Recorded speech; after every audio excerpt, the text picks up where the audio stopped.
पैसे दे दो हम मारे गए।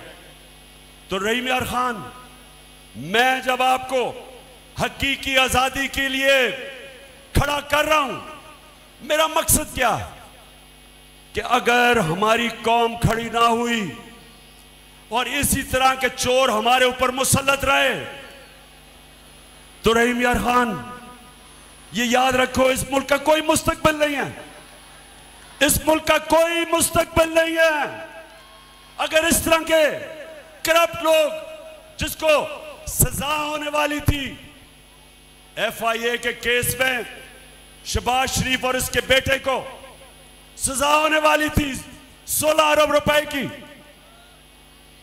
इनके केसेस रोके गए और बाहर से साजिश के तहत हमारे ऊपर इसको मुसल्लत किया गया।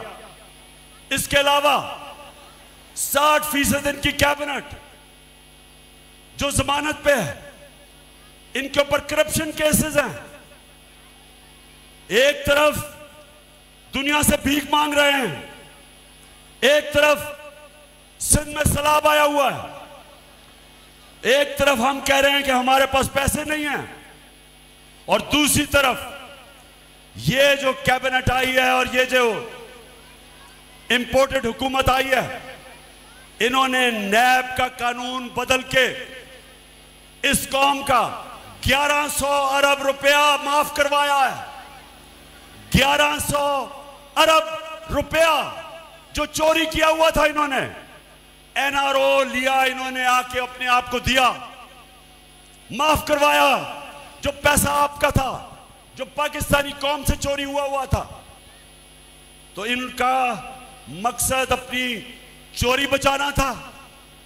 बाहर के लोग जो इनको मुसल्लत किया, उनका मकसद यहां ऐसी क़यादत हो जिसको वो कंट्रोल कर सकते हैं।